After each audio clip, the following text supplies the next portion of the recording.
Au nom du Père et du Fils et du Saint-Esprit. Amen. La paix de Jésus soit dans votre maison, sa paix et sa joie. Alléluia. J'espère que vous allez bien. Nous lisons le Saint-Évangile selon Saint Luc, chapitre 15, versets 1 à 3 et 11 à 32. C'est compliqué ce matin. Que ta parole, Jésus, rentre dans mon esprit, que ma bouche proclame ta parole et que mon cœur l'accueille. Amen. Alléluia. Parabole de la miséricorde. On voyait tous les collecteurs de l'impôt et les pécheurs s'approcher de Jésus pour écouter les pharisiens et les maîtres de la loi. S'en plaignaient. Cet homme, disait-il, fait bon accueil aux pécheurs et mange avec eux. Aussi Jésus dit-il à leur intention cette parabole. Imaginez que l'un d'entre vous possède 100 brebis et il en a perdu une. Est-ce qu'il ne va pas laisser les 99 autres dans le désert et courir après celle qui s'est perdue jusqu'à ce qu'il la retrouve? 11:32. Le fils prodigue. Jésus dit encore, un homme avait 2 fils. Le plus jeune dit à son père, « Père, donne-moi la part du domaine qui me revient. » Et le père leur partagea son bien.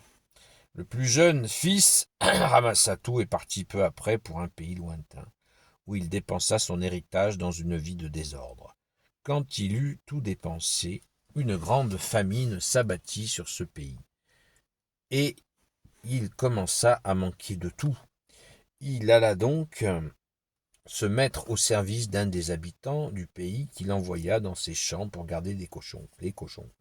Là, il aurait bien voulu se remplir le ventre des caroubes que mangeaient les cochons, mais à lui, personne ne lui donnait rien. Il rentra alors en lui-même. « Combien d'ouvriers de mon père, se dit-il, ont du pain plus qu'il n'en faut, et moi, ici, je meurs de faim. Je vais me lever, retourner vers mon père, et je lui dirai, « Père, j'ai péché contre le ciel et devant toi. Je ne suis plus digne d'être appelé ton fils, mais prends-moi comme l'un de tes ouvriers. » Il se mit donc en route et retourna chez son père. Quand il était encore loin, son père l'aperçut et fut pris de pitié. Il courut se jeter à son cou et l'embrassa tendrement. Le fils alors lui dit, « Père, j'ai péché contre le ciel et devant toi. Je ne suis plus digne d'être appelé ton fils. » Mais le père dit à ses serviteurs, « Apportez vite la plus belle tunique et habillez-le, mettez-lui un anneau au doigt et des chaussures aux pieds. Allez chercher le veau gras et tuez-le, car il faut manger et faire la fête. Mon fils que voici était mort, il est revenu à la vie. Il était perdu et il est retrouvé. » Et ils commencèrent à faire la fête. Le fils aîné était au champ, mais il finit par rentrer. Comme il approchait de la maison, il entendit la musique et les danses. Il appela l'un des garçons et lui demanda ce qui se passait. L'autre lui répondit, « C'est ton frère qui est arrivé. Ton père a tué le veau gras, car il l'a retrouvé en bonne santé. » Il se mit en colère. Comme il refusait d'entrer, son père sortit pour l'en prier. Mais il répondit à son père, « Voilà tant d'années que je te sers sans avoir jamais désobéi à un seul de tes ordres, et à moi tu ne m'as jamais donné un chevreau pour faire la fête avec mes amis.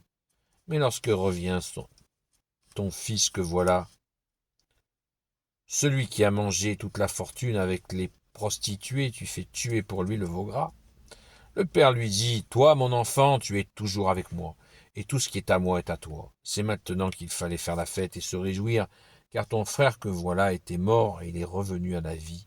Il était perdu et il est retrouvé. » Alléluia, merci Jésus. Le retour de l'enfant prodigue. C'est une merveille cette parabole. Voilà notre histoire à beaucoup d'entre nous qui nous sommes égarés loin du Père, de notre Père, le Père de Jésus, notre Père. Et Jésus nous ramène auprès de son Père. Est-ce utile de détailler cette situation que beaucoup d'entre nous ont vécue? Bien sûr, des gens sont restés comme le fils aîné, fidèle, constant, avec le Père. Bravo à vous.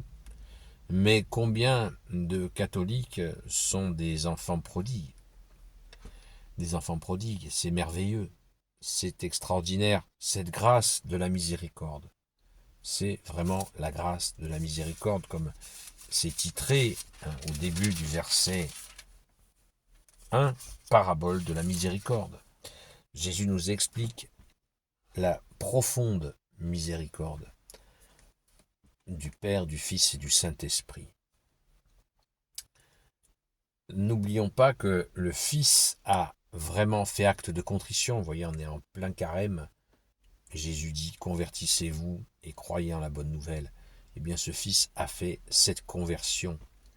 Il est rentré à l'intérieur de lui-même. C'est extraordinaire.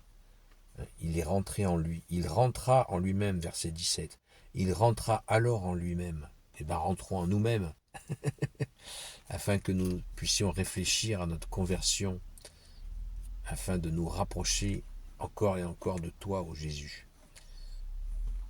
Comme ce Fils qui revient au Père, et nous ne pouvons le faire que par la grâce de Jésus. Alléluia. Cette parabole est extrêmement touchante. Elle est merveilleuse et il y a plus de joie dans le ciel que quand une brebis revient ainsi, que Jésus ramène à son Père. Il y a plus de joie dans le ciel que quand 99 sages sont en prière, nous dit Jésus. Il y a plus de joie dans le ciel. Il était perdu. Car c'est maintenant qu'il fallait faire la fête et se réjouir. Car ton frère que voilà était mort. Il est revenu à la vie. Il était perdu et il est retrouvé. Voilà la miséricorde. Voilà la miséricorde. Merci Jésus. Gloire éternelle soit au Père et au Fils et au Saint-Esprit, maintenant et toujours et pour l'éternité. Amen. Merci Jésus d'être le roi de gloire, le Dieu de nos vies. Amen. Ô Jésus, toi qui peux tout et qui portes tout, toi le Sauveur, toi l'Emmanuel, je te confie toutes celles et ceux qui regarderont cette vidéo, ainsi que leurs proches, selon ta seule volonté, ô Jésus. Sainte Marie, Reine des cieux, toi l'Immaculée Conception, toi qui écrases le serpent, toi qui es la lune sous tes pas, toi notre Mère, Notre-Dame, Saint Joseph, toi le juste et le saint, toi le sage, toi la terreur des démons, toi le saint gardien de la Sainte Église catholique et apostolique, Sainte Marie-Madeleine, notre chère sainte patronne, et vous, tous les saints et saintes, amis de Jésus, Saint Michel Archange, Saint Gabriel Archange, Saint Raphaël Archange, et vous tous les anges qui te servent, au Jésus, je vous confie toutes celles et ceux qui regarderont cette vidéo, ainsi que leurs proches, selon ta seule volonté, au Jésus. La paix de Jésus soit dans votre maison. Je vous souhaite message aux amis de Sainte Marie-Madeleine, donc en union de prière, vous le savez. Et je vous dis donc à très vite.